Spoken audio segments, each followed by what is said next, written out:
नमस्कार। हम सब जब भी देव पूजा करते हैं तो फूल तो जरूर चढ़ाते हैं ना। पर क्या कभी सोचा है कि कोई भी फूल भगवान को चढ़ाया जा सकता है? शास्त्रीय ग्रंथ जैसे नित्य कर्म पूजा प्रकाश हमें बताते हैं कि हम जो भी भेंट चढ़ा रहे हैं उसकी शुद्धता सबसे जरूरी है। तो आज हम इसी प्राचीन ज्ञान को समझने की कोशिश करेंगे कि आखिर पूजा के लिए फूलों को चुनने के पीछे क्या नियम है और क्या सोच है। तो सवाल यही उठता है कि पूजा में कुछ फूल तो चढ़ाए जाते हैं, पर कुछ क्यों नहीं? आखिर वो कौन से नियम हैं जो ये तय करते हैं कि कौन सा फूल भगवान के चरणों तक पहुंचेगा और कौन सा नहीं? ये सिर्फ फूल के सुंदर दिखने की बात नहीं है। नहीं, इसके पीछे शुद्धता और हमारी परंपरा के बहुत गहरे सिद्धांत छिपे हुए हैं।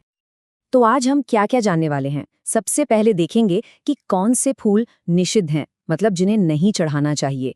फिर तुलसी और बिल्व पत्र से जुड़े खास नियमों को समझेंगे। इसके बाद फूल चढ़ाने का सही तरीका क्या है वो जानेंगे। और आखिर में बात करेंगे एक ऐसी भेंट की जो इन सबसे ऊपर है, सबसे बड़ी भेंट। तो चलिए शुरू करते हैं। सबसे पहले बात करते हैं उन फूलों की जिन्हें पूजा में इस्तेमाल नहीं करना चाहिए, भले ही वो देखने में कितने ही सुंदर क्यों ना हो। इसमें सबसे पहला और सबसे जरूरी नियम है निर्माल्या का। अब ये निर्माल्या क्या होता है? इसका मतलब है वो फूल जो पहले ही किसी देवता को चढ़ाया जा चुका हो, या जिसे किसी ने सूंघ लिया हो, या फिर अपने शरीर पर पहना हो। ऐसा माना जाता है कि ऐसा फूल अपनी पवित्र ऊर्जा खो देता है, इसलिए उसे दोबारा पूजा में इस्तेमाल करना बिल्कुल मना है। ये शुद्धता का आप कह सकते हैं एक बेसिक रूल है।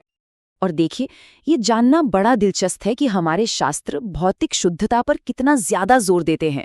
जैसे अगर कोई फूल अपवित्र जगह पर उगा हो, या आग से थोड़ा झुलस गया हो, या फिर किसी कीड़े ने उसे काट लिया हो, तो वो फूल पूजा के लायक नहीं रहता।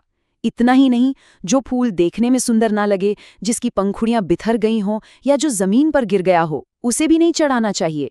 यहाँ तक कि जिन फूलों की गंध बहुत ज्यादा तेज या खराब हो, उन्हें भी मना किया गया है। हाँ, इसमें एक अपवाद जरूर है, और वो है कमल। कमल की कली को चढ़ाया जा सकता है, भले ही वो पूरी तरह खिली ना हो। और बात यहीं खत्म नहीं होती। सिर्फ फूल कैसा है यही जरूरी नहीं है, उसे पूजा के लिए लाया कैसे जा रहा है ये भी बहुत मायने रखता है। शास्त्र ये भी कहते हैं कि अगर फूल को बाएं हाथ में या पहनने वाले किसी निचले कपड़े में रखकर लाया जाए तो वो भी अशुद्ध माना जाता है। इससे ये साफ पता चलता है कि पूजा एक पूरी प्रक्रिया है, और उसका हर एक स्टेप, हर एक कदम बहुत महत्वपूर्ण है। अच्छा, फूलों की बात तो हो गई। अब आगे बढ़ते हैं उन पत्तों की ओर जो बहुत ही ज्यादा पवित्र माने जाते हैं, यानी तुलसी और बिल्वपत्र। और हाँ, इनके लिए तो नियम और भी सख्त हैं। देखिए, तुलसी को इतना पवित्र माना गया है कि उसे छूने तक के लिए व्यक्तिगत शुद्धता बहुत जरूरी है।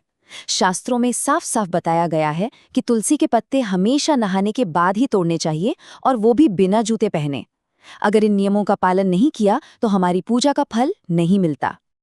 अब एक बहुत जरूरी बात कि इन पत्तों को कब नहीं तोड़ना चाहिए, इसका भी एक पूरा नियम है। जैसे तुलसी को रविवार, शुक्रवार और मंगलवार को नहीं तोड़ना चाहिए। साथ ही पूर्णिमा, अमावस्या, द्वादशी जैसी तिथियों पर और संक्रांति के दिन भी मनाही है। यही नहीं, रात में या सूर्योदय और सूर्यास्त के ठीक समय पर भी तुलसी नहीं तोड़ते। इसी तरह बिल्व पत्र को सोमवार के दिन नहीं तोड़ना चाहिए, और चतुर्थी, अष्टमी, नवमी, चतुर्दशी, अमावस्या और संक्रांति के समय भी नहीं। तो फिर सवाल उठता है कि अगर इन खास दिनों पर पूजा करनी हो तो क्या करें? अच्छी बात यह है कि शास्त्रों में इसका हल भी बताया गया है। तुलसी के लिए आप एक दिन पहले तोड़े हुए या फिर अपने आप झड़कर गिरे हुए पत्तों का इस्तेमाल कर सकते हैं। हाँ, शालग्राम जी की पूजा एक अपवाद है, उसके लिए तुलसी किसी भी दिन तोड़ी जा सकती है। और बिल्वपत्र के मामले में तो और भी सहूलियत है। अगर नए पत्ते ना मिलें तो पहले से चढ़ाए हुए पत्तों को ही धोकर बार बार चढ़ाया जा सकता है। और यहीं पर कुछ और बड़े दिलचस्प अपवाद भी सामने आते हैं। जैसे हम जानते हैं कि आमतौर पर बासी चीजें पूजा में नहीं चढ़ाते, है ना? लेकिन तुलसी दल और गंगा जल, ये दो चीजें कभी बासी नहीं मानी जाती, वो हमेशा शुद्ध रहती हैं। एक और मजेदार बात, अगर फूल किसी माली के घर पर रखे हों तो उन पर भी बासी होने का दोष नहीं लगता। और हाँ, अगर मणि, सोने या कपड़े जैसी चीजों से बनी भेंट हो तो उन्हें भी बस धोकर दोबारा चढ़ाया जा सकता है। तो अब तक हमने ये तो जान लिया कि क्या क्या नहीं करना है। तो अब सीखते हैं कि फूल तोड़ने और भगवान को चढ़ाने का सही तरीका क्या है। इसके लिए 3 बहुत ही आसान से स्टेप्स हैं, इन्हें ध्यान में रखना है। पहला, फूल हमेशा नहाने के बाद ही तोड़ने चाहिए, पहले नहीं। दूसरा, फूलों को शुद्ध करने के लिए उन्हें पानी में डुबाना नहीं है, बस उन पर थोड़ा सा जल छिड़कना है। और तीसरा, फूल, फल या पत्ते जैसे उगते हैं, मतलब उनका मुंह ऊपर की तरफ होता है, ठीक वैसे ही उन्हें चढ़ाना चाहिए। उन्हें उल्टा करके नहीं चढ़ाना है। हाँ, बिल्व पत्र और तुलसी दल को आप उल्टा यानी मुख नीचे करके चढ़ा सकते हैं। अभी तक हमने जितनी भी बात की वो सब बाहरी नियमों और रिचुअल्स की थी, लेकिन हमारे शास्त्र हमें इससे कहीं ज्यादा गहरे स्तर पर ले जाते हैं, एक ऐसी भेंट की तरफ जो इन सभी नियमों से भी ऊपर है। तो क्या कोई ऐसी भेंट भी हो सकती है जिसमें न तो कीड़ा लगने का डर हो, न बासी होने का, और न ही गलत तरीके से तोड़ने का कोई दोष लगे? जी हाँ, बिल्कुल हो सकती है, और यही हमें पूजा के सबसे गहरे और खूबसूरत पहलू की तरफ ले जाता है। इसे कहते हैं मानस पुष्प, यानी मन के फूल। ये वो फूल हैं जिनकी हम अपने मन में कल्पना करते हैं और पूरी श्रद्धा और चेतना से अपने भगवान को अर्पित करते हैं। क्योंकि ये फूल भौतिक नहीं है, ये हमारे मन में है, इसलिए इनमें किसी भी तरह का कोई दोष हो ही नहीं सकता। ये पूरी तरह से शुद्ध होते हैं और इन्हें ही सबसे उत्तम भेंट माना गया है।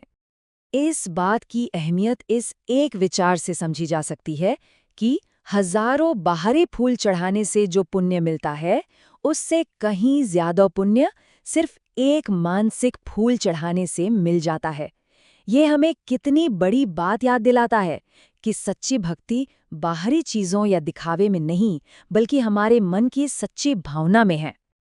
तो आखिर में हम ये समझ सकते हैं कि ये जो फूल चढ़ाने के इतने सारे नियम हैं, यह हमें अनुशासन और सम्मान सिखाते हैं, पर साथ ही यह हमें एक बहुत गहरी सच्चाई की ओर भी इशारा करते हैं कि सबसे पवित्र मंदिर तो हमारा मन ही है, और सबसे बड़ी और सबसे शुद्ध भेंट है हमारी अपनी भक्ति।